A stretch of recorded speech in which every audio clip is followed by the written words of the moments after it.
Welcome to the Wellness First podcast, a St. Joseph Hospital podcast where we hear and learn directly from the experts on all things health and wellness. I'm Carl Moronich, and today's topic is colon cancer, which is one of the most preventable and treatable forms of cancer, yet far too many people skip the screening that could save their lives. Today we'll be talking with Dr. Annette Tobar, a gastrointestinal specialist with St. Joseph Hospital, to talk candidly about the risks, the signs, myths, and must-knows surrounding colon cancer. From understanding when to get a colonoscopy to the truth about rising cases in younger adults. This conversation is all about empowering you with the facts and removing fear, because when it comes to your health, knowledge is power. Doctor, welcome to the podcast. Thank you. We're going to be talking about colon cancer, so maybe we'll start with defining exactly what is colon cancer and how does it develop? So colon cancer is a cancer of the colon, which is the large intestine. It is one of the leading causes of death in the United States in both men and women, with over 150,000 cases diagnosed per year. It's a malignancy. It starts as what we call polyps in the colon, which are abnormal growths in the colon that progress through cellular changes to turn into a malignancy.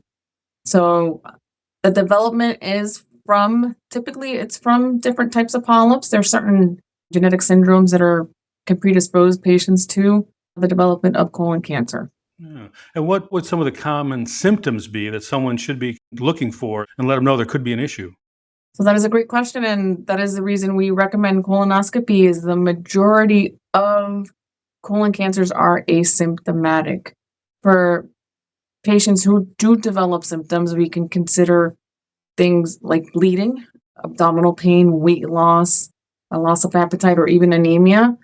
Those are some of the more common symptoms, but typically by the time we see symptoms, we worry that the cancer may be further advanced, which is why we feel strongly about screening colonoscopy and starting at ages determined, knowing the natural history of the disease.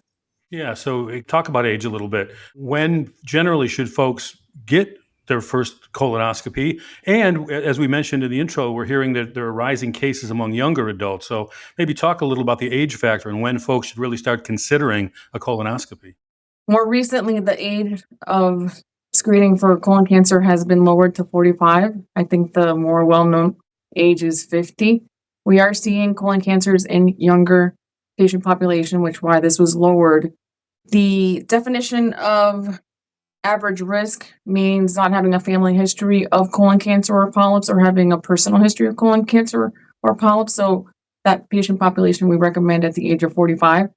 If there are any known genetic syndromes within the family or family history of colon cancer or polyps, then it's a discussion to be had with your doctor, because it could lower the age at which we would recommend starting screening.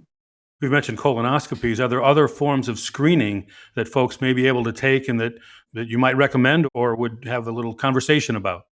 There are. I'm biased because I do colonoscopy day in and day out, and I know what I see. Colonoscopy is the gold standard for examining and screening for colon cancer, examining the colon and screening for colon cancer. There are other tests. These are stool-based tests that look for blood or even DNA that you would see in patients who would have polyps or malignancy.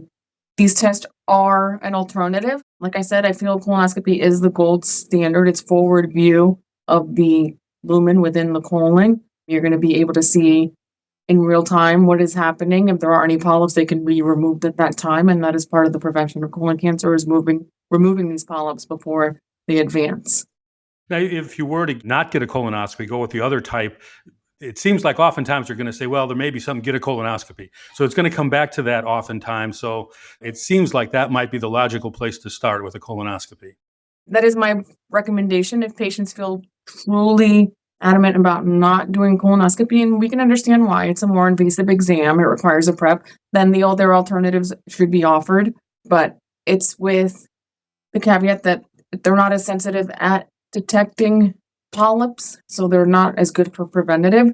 And I think they provoke a little bit of anxiety if these tests come back positive and they have to then proceed with the colonoscopy, which could be avoided. But I would understand why different folks choose to approach this differently.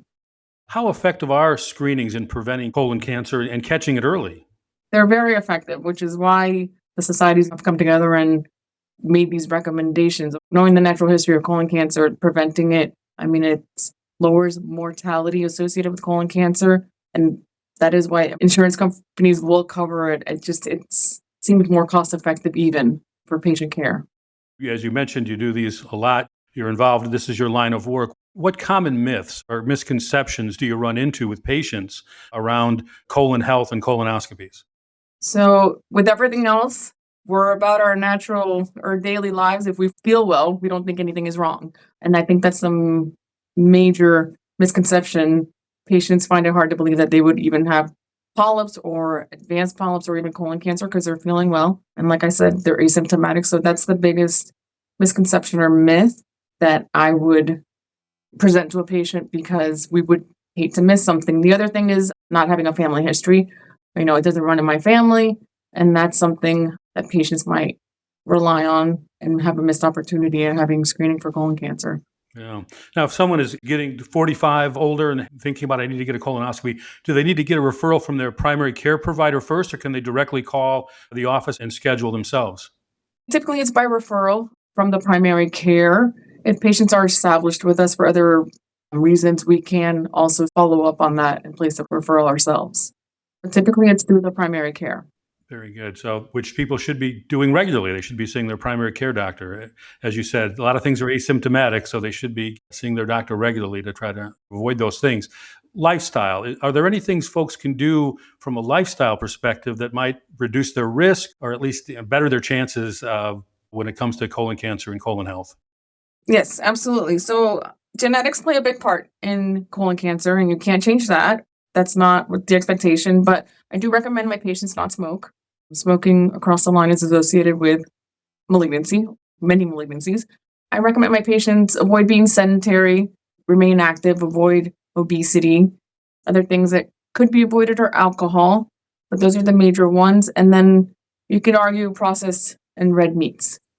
So a lot of those are just common sense, healthy endeavors that we should all be following, but oftentimes they get away from us. So good reminder of all those things. Fear. You mentioned earlier, some folks don't get a colonoscopy because they're concerned, they're fearful what it might find. And how do you speak to patients regarding their fear when it comes to colonoscopy?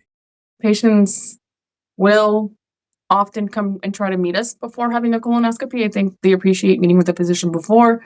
They get a lay of the land of the hospital. They can meet with us and have all the questions answered, which is really great. It's not uncommon that day of, we're in the room, we're ready to go, and the patient says, I'm nervous. And my line has been for a while, I say, well, I'm not nervous. And it makes them laugh. It calms them down a little bit. I'm very conservative, and I tell the patients this is what the plan is going to be. The goal is to do this safely, get around the colon, take a look on the way out. If I meet any resistance, we stop.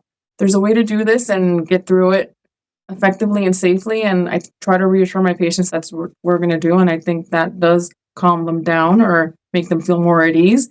As far as the prep, that's anxiety provoking for many patients, and understandably, they can become dehydrated, but it's something that we can talk through, particularly if they come see us before the procedure. Being reassuring always helps, be it a colonoscopy or doing a podcast. And doctor, you did a great job with this podcast.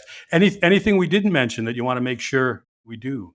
I think a big part of it is establishing care with primary to not only talk about this, but overall health.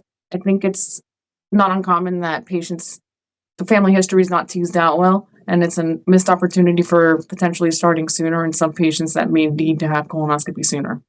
Very good. Well, doctor, you mentioned you do a lot of colonoscopies. I do a lot of podcasts, and you were a tremendous guest today. You did a great job. Dr. Annette Tobar, gastrointestinal specialist with St. Joseph Hospital. Thank you so much for being with us. Thank you. For more information, visit the St. Joseph Hospital website at stjosephhospital.com. If you enjoyed this podcast, please share it on your social channels and check out our entire podcast library for topics of interest. This has been Wellness First. Thanks for listening.